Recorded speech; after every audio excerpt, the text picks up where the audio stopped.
we're going to look at a problem that up until now would have actually been unsolvable, but that we can deal with pretty easily using conservation of energy, and specifically conservation of mechanical energy. And that is dealing with a roller coaster. So this is going to be a conservation of mechanical energy problem, assuming that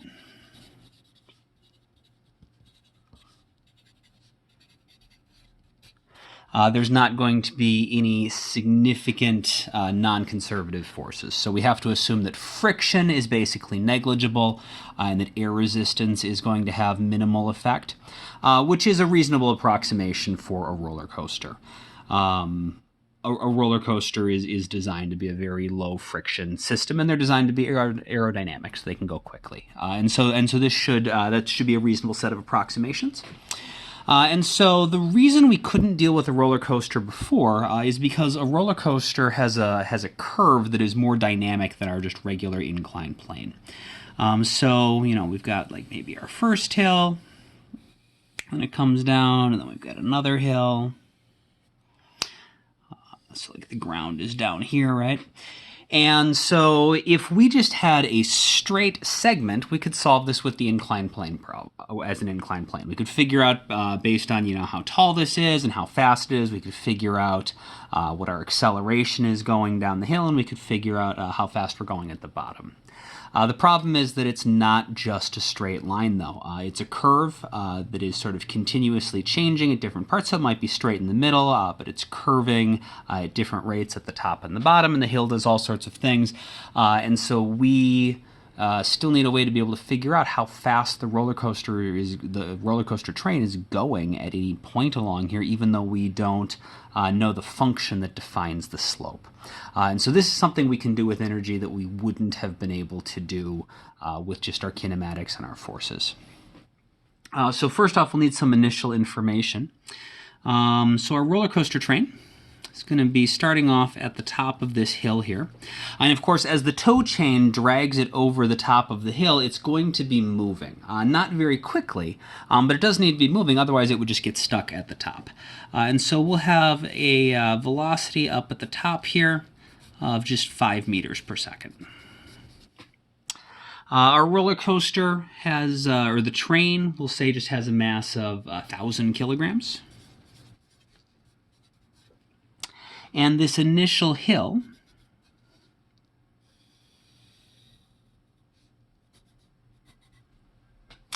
has a height of 30 meters.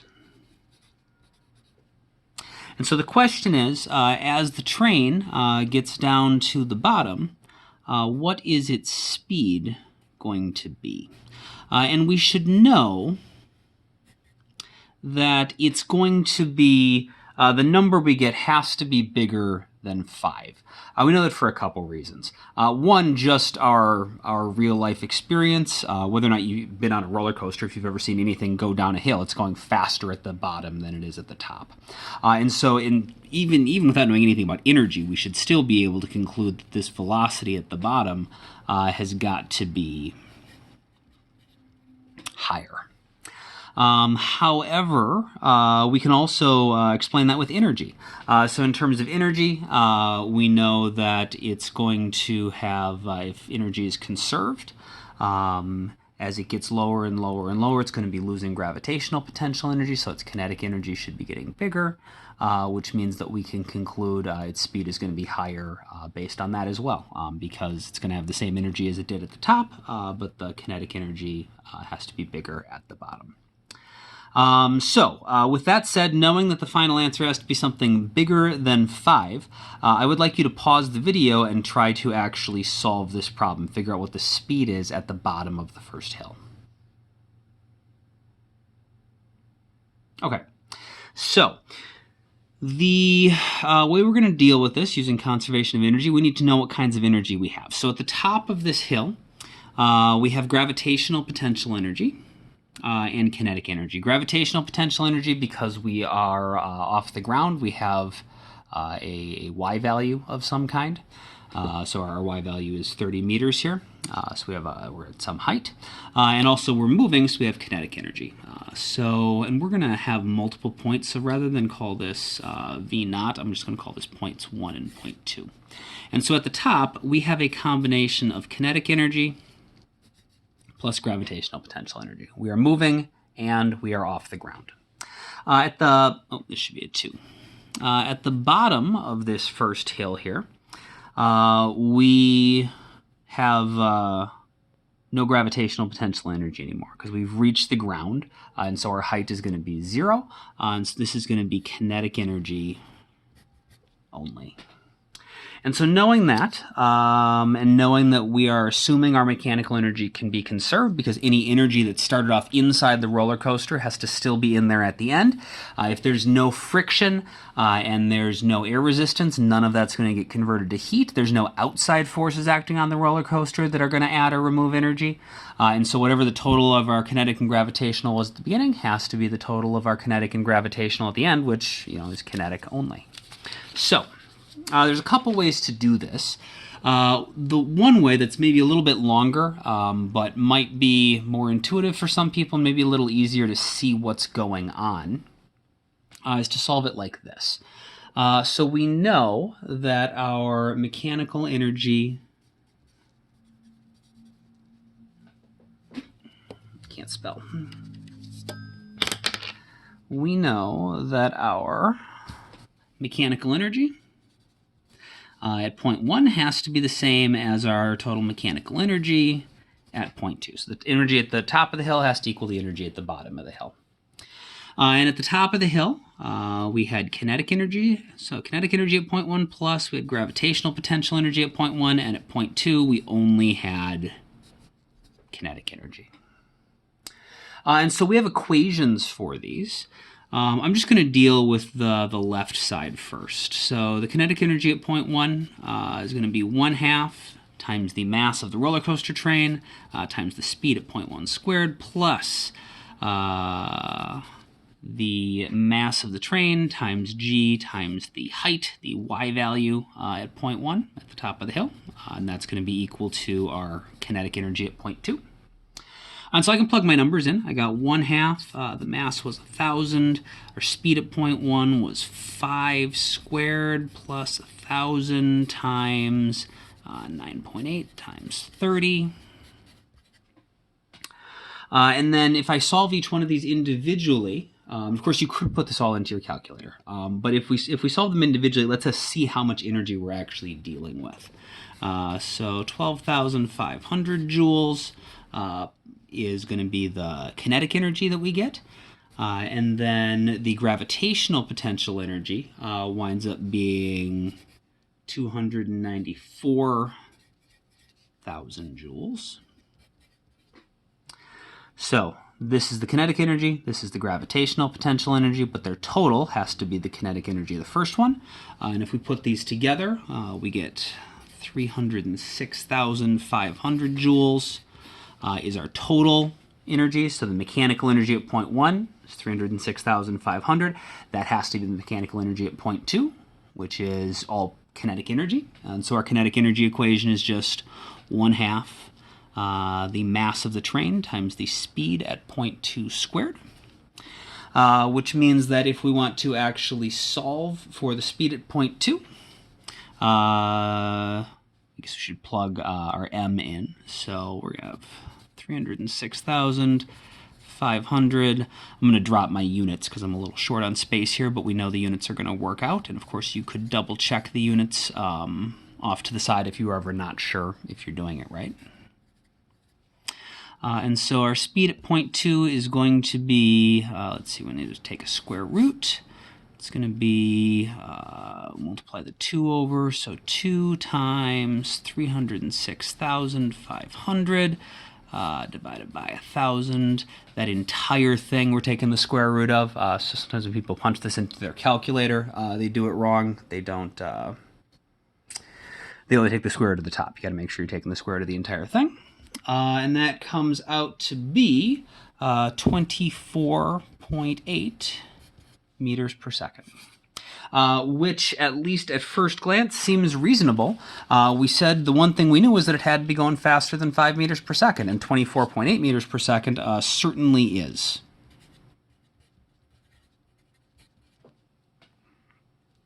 All right. So that's the long way to do it. But there's nothing wrong with this. And it's nice because you can sort of track what's going on. It's a little bit easier to see, like, oh, this is the amount of energy I had for kinetic. This is the amount of potential energy I had. This is my total energy. And this is fine. And if you want to solve the problems like this, always, that's absolutely fine.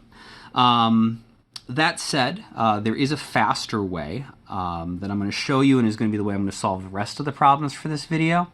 The issue is, though, that we're going to lose some of this information in between, where we actually get to see what the energies are. And so if you're ever having trouble with a problem, it's not working out, you're getting confused, it might be worth sort of backing up and actually kind of doing it this sort of long worked out way where you actually find everything. But the fast way. We're still going to start with the same basic idea. It's still conservation of energy. And so our energy at the beginning has to equal our energy at the end. I'm going to be lazy and not bother writing mechanical energy, but we know we're talking about mechanical energy. The energy at the beginning has to be the energy at the end. And so our kinetic energy at the beginning plus our gravitational potential energy at the beginning has to equal that kinetic energy at the end. All right, so far everything starts off the same. We'll do our substitution. So kinetic energy is 1/2 mv squared. Gravitational potential energy is mgy. And kinetic energy is 1/2 mv2 squared. All right. This is where we diverge a little bit and just do everything algebraically. We're trying to solve for V2. One of the things you'll notice is M is in every single term, which means we can actually just cancel that M out. It turns out it doesn't matter what the mass is. The roller coaster will go equally fast, whether it is one car or the entire train, whether it is loaded or unloaded, because the mass cancels out. And that should make sense because gravity is the reason that it gets pulled down the hill. And we know that the force of gravity just increases proportional to the mass because if you have twice as much mass, you need twice as much force to accelerate it at the same rate. And so gravity will just automatically adjust its force to make sure that it's always accelerating at the same rate. And this is something cool that happens with gravitational and kinetic energy. It does not happen with elastic potential energy, and some other ones we'll introduce later. But if you're dealing with just purely gravitational potential and kinetic energy, the mass always cancels out, which is nice because you don't need it and you don't ever need to work with it. And sometimes the problem won't even give it to you. We're trying to solve for V2, and so we can now just go to V2 is going to be the square root of... what do we got left? 1/2 v1 squared plus gy1. We got this 1/2, so I guess we need to have multiplied that into there. Okay, so v2 is going to be the square root of 2 times 1/2 v1 squared plus gy1. You can put the 2 at the other side if you were copying and ran out of space there. And so now we just plug our numbers in. So it's going to be 5 squared plus 9.8 times 30. And plug that into our calculator. And of course, sure enough, it should come out to the exact same thing. You get 24.8 meters per second.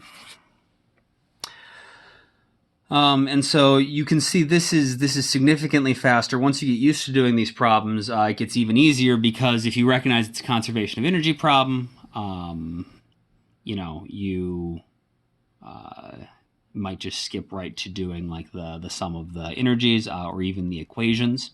One thing to be wary of on the AP test,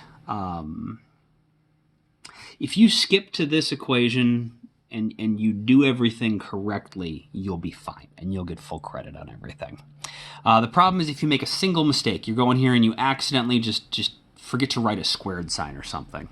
The problem is because 1/2 mv is not the kinetic energy equation, they can't give you credit for writing a valid conservation of energy equation or even recognizing that energy is being conserved unless you've actually written it out.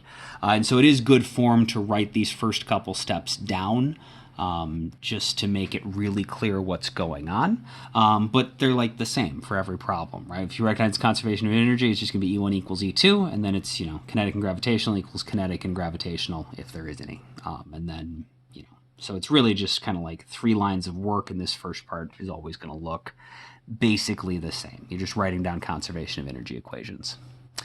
And that, gets us the same answer though. And it's nice because the mass also cancels out. So let's try some other problems with the roller coaster. Make sure we are clear on how to do this stuff.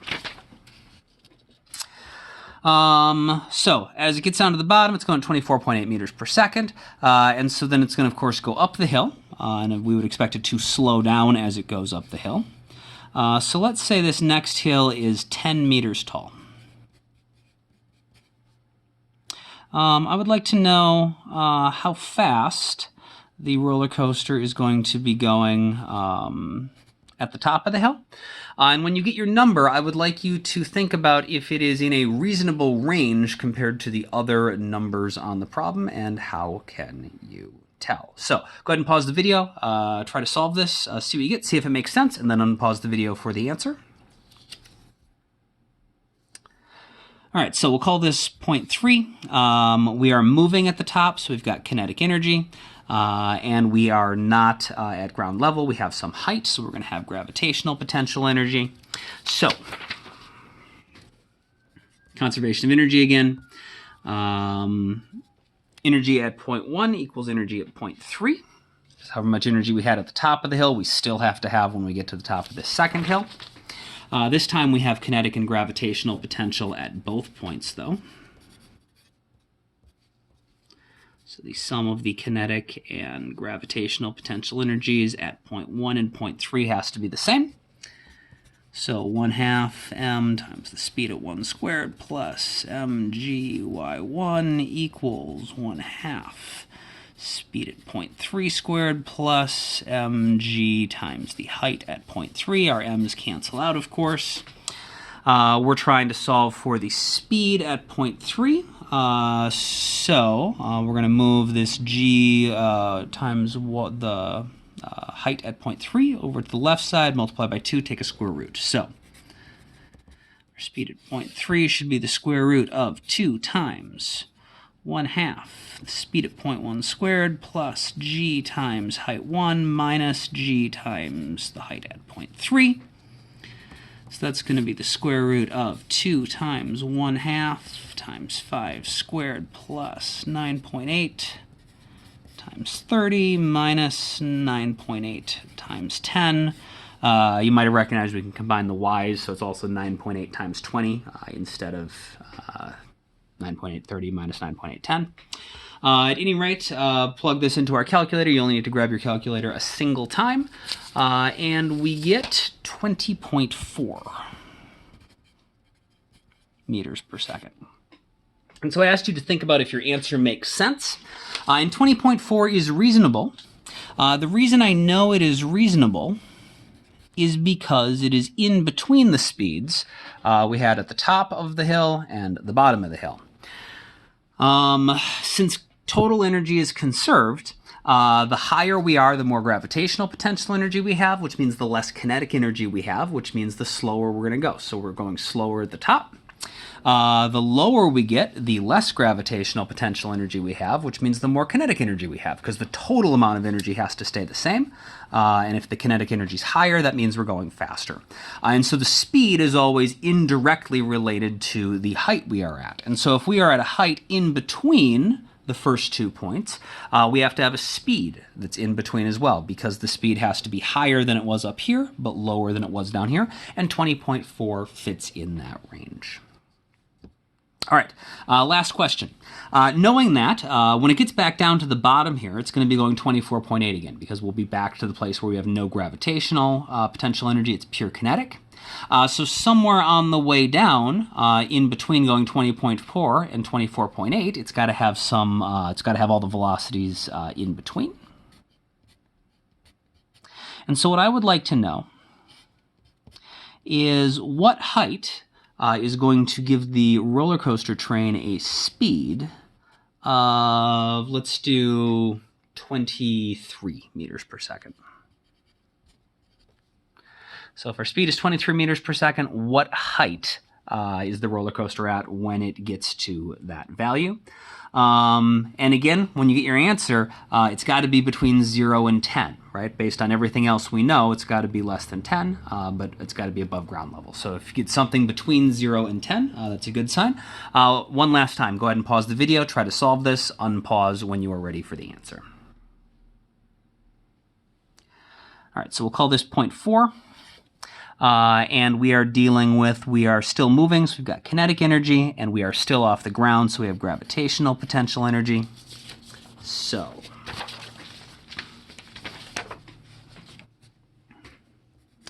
energy still conserved, so we know our energy at the beginning has to equal our energy at the end, so point 1 and point 4 have to be the same. They both have kinetic and gravitational potential energy. So the total of their kinetic and gravitational potential energies have to be the same. Kinetic energy is 1/2 mv squared. Gravitational potential energy, mgy.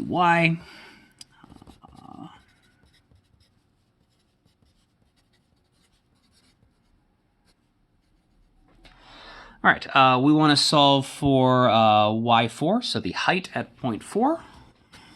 M's cancel out. So we need to move this 1/2 times the speed at point 4 squared over to the left side and divide by g. So the height at point 4 is going to be 1/2 speed at point 1 squared plus g times the height at point 1 minus 1/2 times the speed at point 4 squared, not to the 4th, squared, divided by g. So that's going to be 1/2 5 squared plus 9.8 times 30 minus 1/2. The speed at point 4 we said was 23 meters per second squared.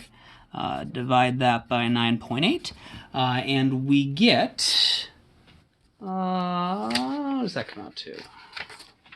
4.3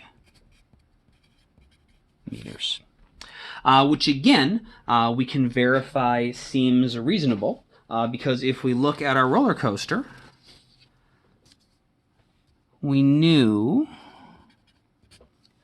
that this height that gave us a speed that was higher than our 20.4 meters per second had to be a height that was lower than 10, which 4.3 is. But this speed is lower than 24.8, so it needs to be at a height higher than 0, which it is. And so that should be reasonable, and that is how we can use conservation of mechanical energy to deal with a problem that would be profoundly complicated if we tried to approach it as an inclined plane problem with a dynamically changing slope instead.